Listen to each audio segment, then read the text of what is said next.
What if the person who stepped in to save your family slowly became the reason it started to fall apart? Ethan Miller never imagined that a simple rainy evening in Chicago would change the direction of his life. He was driving home from work when his phone rang. It was an unknown number. He answered casually, but the voice on the other side made his heart stop. His wife, Emily, had collapsed at her university campus. She had been rushed to the hospital. Ethan felt the world tilt. He barely remembered the drive. His mind replayed their morning goodbye. She had smiled. She had said she would cook dinner. Now she was lying in a hospital bed. When he arrived, he saw Clare, Emily's mother, already there. She stood tall in the hallway, speaking calmly with a doctor. Clare had always been composed, elegant, strong in a quiet way. She hugged Ethan firmly. "She's stable," she said, her voice steady. Stable was not the same as fine. Emily had suffered a serious health complication. She would need weeks of recovery, maybe months. Ethan felt helpless. He sat beside Emily's bed that night, watching the machines blink. Claire handled everything else. She called relatives. She spoke to insurance. She organized paperwork. Ethan didn't protest. He was too exhausted to think. When Emily was finally discharged and brought home to their small townhouse, Claire insisted on staying. "Just until she's stronger," she said. Ethan agreed without hesitation. At first, Claire's presence felt like relief. She cooked meals that filled the house with warmth. She reminded Emily about medications. She kept the living room neat. She even prepared lunch for Ethan before work. The house ran smoother than ever. But something else began shifting quietly. Emily was weak and tired most days. She slept often. Conversations between her and Ethan became short and careful. They avoided heavy topics. They avoided emotions. The house felt different. Quieter. Claire, however, seemed to understand Ethan without him speaking. One evening, after a long day at the office, Ethan came home drained. He found Claire alone in the kitchen, washing dishes. The light above her cast soft shadows on her face. "You look worn out," she said gently. He tried to smile. "Just tired." She handed him a cup of tea without asking. It was exactly how he liked it. That surprised him. He hadn't told her. "You need someone taking care of you too," she added softly. The word stayed in his mind long after that moment. Days turned into a routine. Claire managed the house. Emily focused on healing. Ethan worked and returned to a home that felt organized but emotionally distant. He missed Emily's laughter. He missed their late-night talks. Instead, he found himself talking to Claire in the quiet hours. They sat at the kitchen table after Emily went to bed. They spoke about simple things at first. Weather. Work. Old family stories. But then the conversations deepened. Claire spoke about her own marriage. About how she had once felt invisible. Ethan listened carefully. He saw a side of her he had never noticed before. She wasn't just his mother-in-law. She was a woman who had carried her own disappointments. One night, Emily had a rough day. She grew frustrated with her slow recovery. She snapped at Ethan for being distant. He tried to explain he was only tired, but the words fell flat. Later, he stepped outside onto the porch to breathe. The air was cool. The city sounds were far away. Claire followed him quietly. "She's scared," Claire said. Ethan nodded. "I know. But I'm scared too." His voice cracked slightly. Claire stood closer than usual. "You're holding everything together," she whispered. "Don't forget you matter too." Her hand touched his arm gently. The contact was brief, but it felt intense. Ethan didn't move away. For a second, the world felt still. He became aware of how close they were. How easily comfort could turn into something else. He stepped back carefully. We should go inside, he said, though his voice lacked certainty. Claire nodded, but her eyes lingered on him. The next morning, everything felt normal again. Breakfast. Medication reminders. Work emails. But Ethan couldn't ignore the shift inside him. He started noticing small details. The way Claire smiled when he entered a room. The way she praised him for handling work and home. The way her voice softened when they spoke alone. He told himself it was nothing. He loved Emily. She was his wife. She was fighting to recover. That should have been enough. Yet one afternoon, he came home early and found Claire sitting alone on the couch, holding an old photo of Emily as a child. Tears filled her eyes. I almost lost her, she whispered. Ethan sat beside her without thinking. You didn't, he said gently. She looked at him, and in that look was gratitude, fear, and something more fragile. I don't know what I would do without family, she said. The word family felt heavier than it should. Their hands brushed when he reached for the photo. Neither of them pulled away immediately. The moment stretched. Not inappropriate. Not spoken. Just heavy. Then they heard movement upstairs. Emily calling softly for water. They both stood quickly. That night, Ethan lay awake beside his sleeping wife. He stared at the ceiling, his thoughts racing. He wasn't planning betrayal. He wasn't chasing temptation. But he could feel an emotional line beginning to blur. Claire had stepped in to support them. To protect her daughter. Yet somewhere in the quiet space between crisis and comfort, something complicated had begun forming. And Ethan feared that if he didn't step back soon, the person who helped save their home might unknowingly become the one who changed it forever. What happens when comfort starts to feel like something you wait for? Ethan tried to ignore the tension growing inside him, but the house no longer felt the same. Emily was improving physically, yet emotionally she seemed distant. She spent hours in the bedroom resting or scrolling on her phone. Her smile came less often. Her patience was thin. Ethan told himself it was the stress of recovery.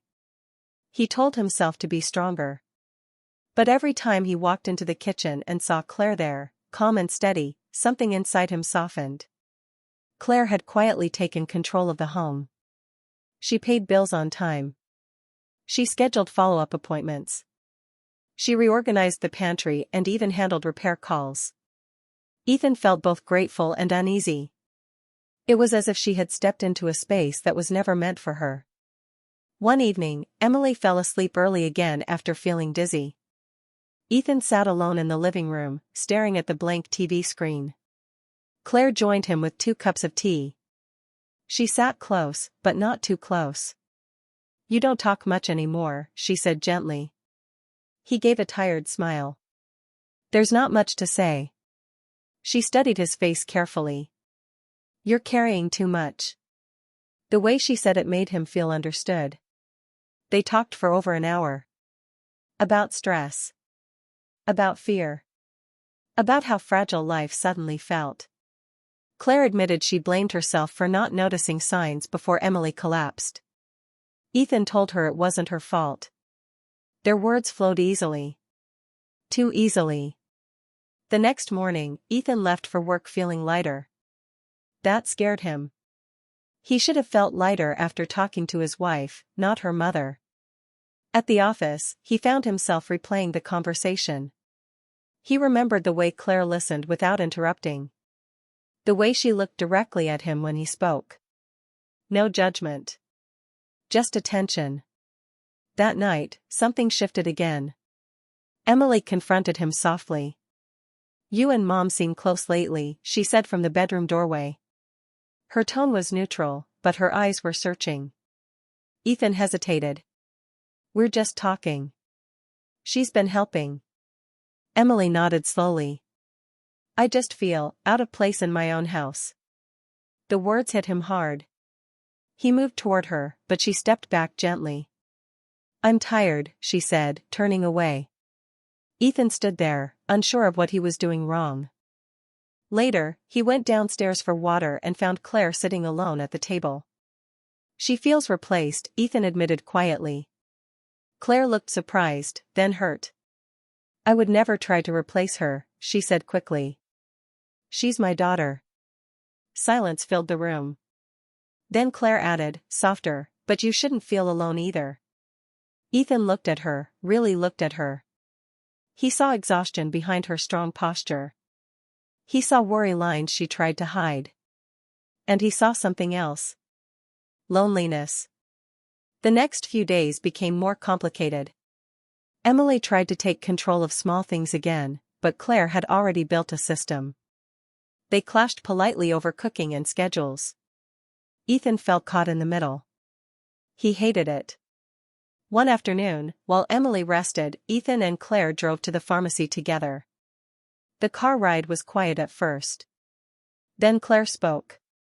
When I was your age, I felt invisible in my marriage, she confessed.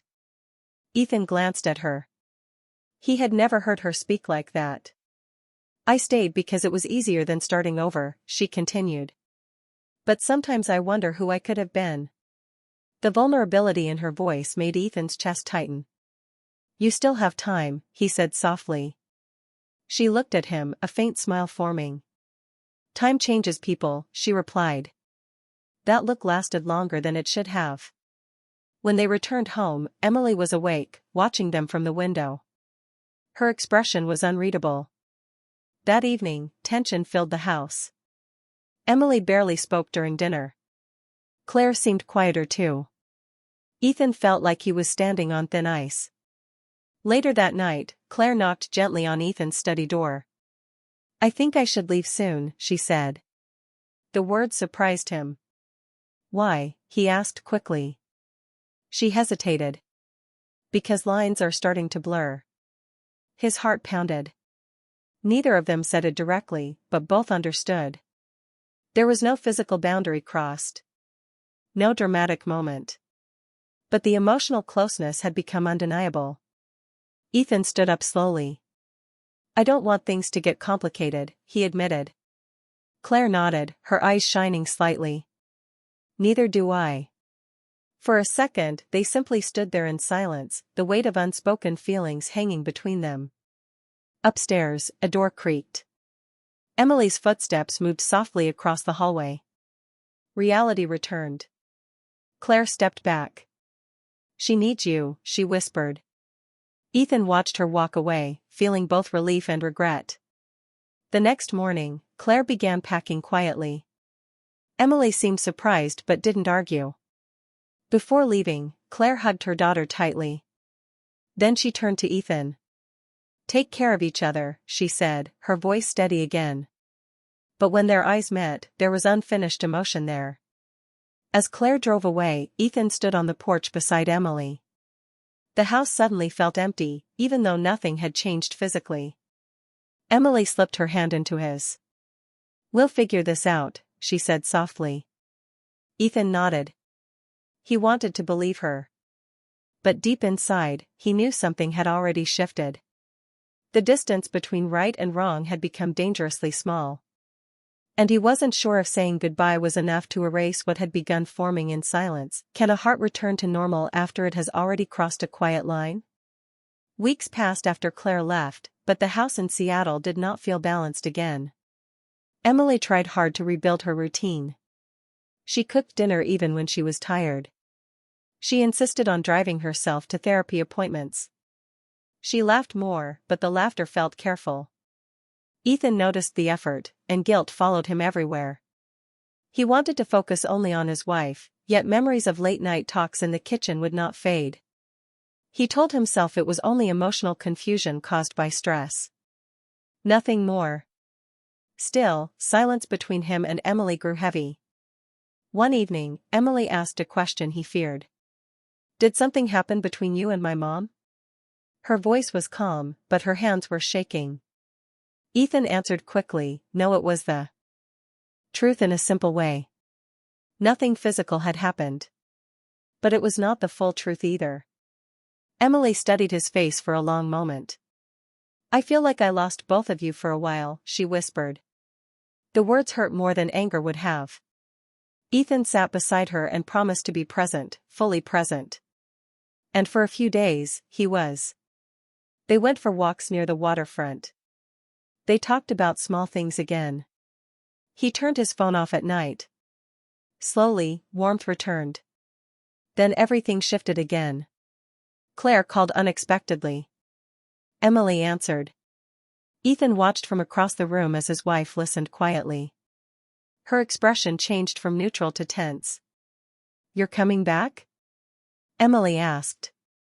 Ethan's heart dropped. Claire explained she had found a short-term job in Seattle.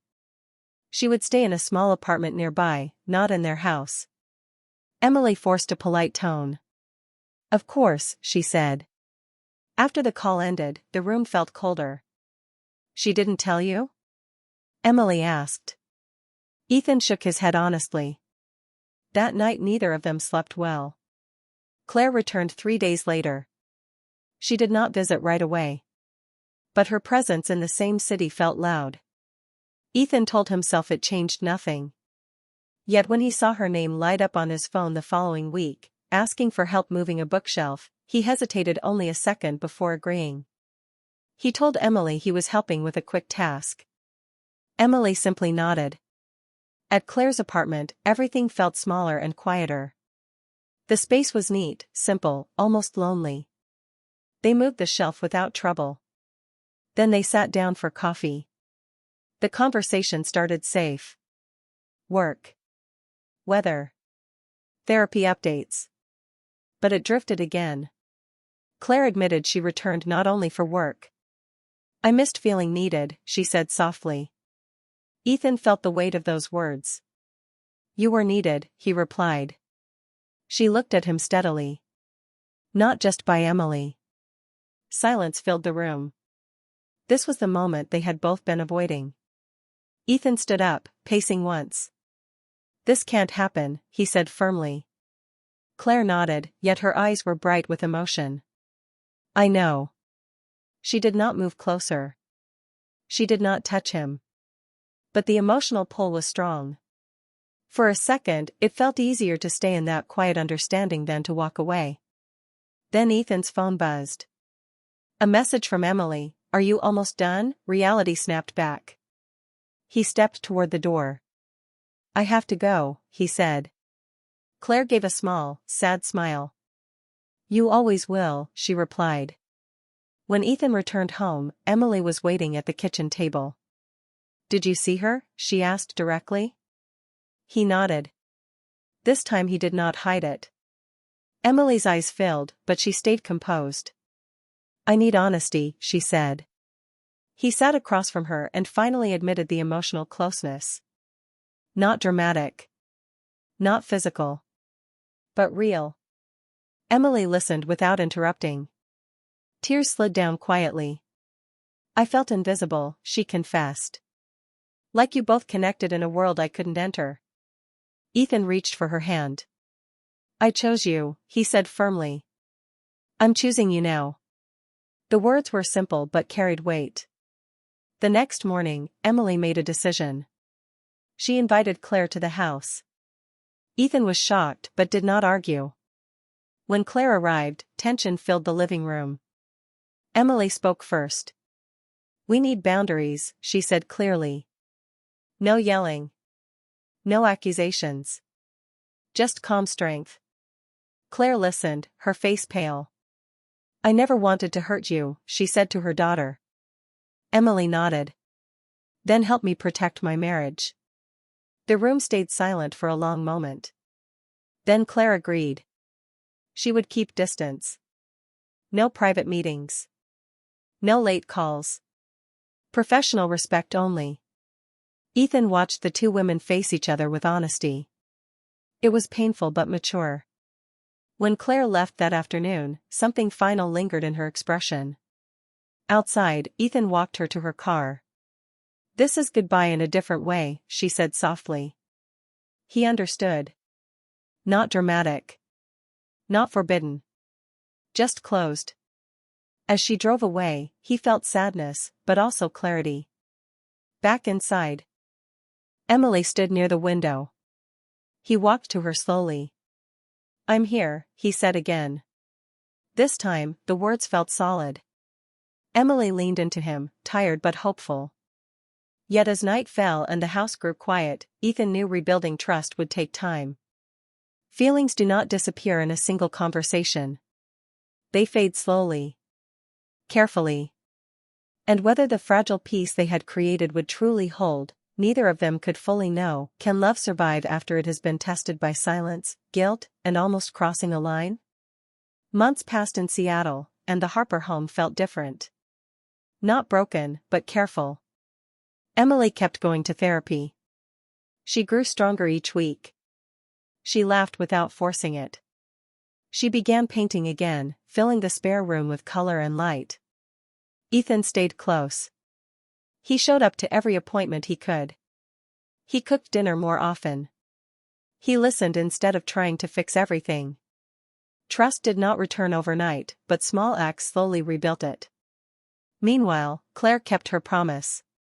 She stayed distant. No surprise visits. No private calls. If they spoke, it was brief and respectful, usually with Emily included. It felt strange at first, like cutting off a habit that had once felt natural. But distance created clarity. Ethan began to understand something important. What he had felt was not only attraction. It was comfort during chaos. Claire had stepped in when he was afraid. She had filled a space of worry and loneliness. That connection had grown because they were both trying to survive a crisis. It had felt deep, but it had not been built for the future. One evening, Emily surprised him. She suggested inviting her mother for dinner. Ethan hesitated but agreed. The air that night was calmer than before. They spoke about normal things. Work projects. Travel plans. A new cafe opening downtown. There was still history between them, but it no longer felt electric. It felt settled. After dessert, Claire stood to leave. At the door, she hugged her daughter tightly. Then she turned to Ethan. "Take care of her," she said softly. "Always," he replied. Their eyes met only for a second. No hidden meaning. No secret message. Just closure. When the door closed, Emily looked at Ethan with quiet strength. "I think we're going to be okay," she said. He believed her. Weeks turned into months. Spring arrived. The city brightened. Emily's health improved fully. She started teaching art classes at a local community center. Ethan supported her with pride. Their marriage felt lighter, more honest. They talked openly now about fears instead of hiding them. One night, sitting on the balcony, Emily asked something unexpected. "Did you ever love her?" Ethan thought carefully before answering. "I cared about her," he said truthfully. "But I love you." Emily studied his face. She nodded slowly. "That's enough." The honesty hurt less than secrets had. Meanwhile, Claire received an offer to move to Portland for a long-term job. She called Emily first. This time, there was no tension in the call. Only understanding. A week before her move, Claire asked to meet Ethan alone in a public cafe. Emily knew and agreed. There were no secrets now. At the cafe, Claire looked peaceful. "I wanted to say goodbye properly," she said. Ethan nodded. They spoke openly about the past months. No blaming. No regret filled with drama. Just reflection. "We were lonely," Claire admitted. "And we leaned on each other." Ethan agreed. "But leaning isn't the same as building a life." Claire smiled softly. "You chose the right path." When they stood to leave, there was no embrace that lingered too long. Just a simple goodbye. As Claire walked away, Ethan felt something close gently instead of break. Back home, he told Emily everything about the meeting. She listened calmly. The honesty between them felt stronger than any hidden emotion ever could. The following weekend, they helped Claire pack. It felt symbolic. Boxes sealed. Chapters ending. At the train station, Emily hugged her mother with tears in her eyes. "I'm proud of you," Claire whispered. She looked at Ethan one last time and gave a small nod. "Not romantic. Not dramatic. Just grateful." The train pulled away. Life moved forward. Summer arrived. Emily and Ethan planned a short trip to the mountains. On a quiet hike, Emily stopped and took his hand. "We almost lost each other," she said softly. "But we didn't." Ethan squeezed her hand. "We learned," he replied. That night, sitting under the stars, there was no shadow between them. Only honesty and growth. Months later, Emily found out she was pregnant. The news filled their home with joy. They called Claire together. She cried happy tears through the phone. Distance had healed what closeness once complicated. On the day their daughter was born, Claire visited the hospital. She stood beside Emily's bed, proud and gentle. Ethan watched the two women with new understanding. Love takes many forms. Some are meant to guide you through a storm. Others are meant to stay. As Ethan held his newborn daughter, he felt clarity he had never known before. The crisis that once threatened everything had instead reshaped them. It forced honesty. It demanded boundaries. It tested loyalty. And in surviving it, their marriage became stronger than it had ever been. Later that evening, as the hospital room grew quiet, Emily looked at him and whispered, "We chose each other." He smiled. Every day. Outside, the city lights shimmered against the night sky. The past no longer followed them. It had taught them, then stepped aside. And for the first time in a long while, there were no secrets left between them, only a future waiting to be lived together.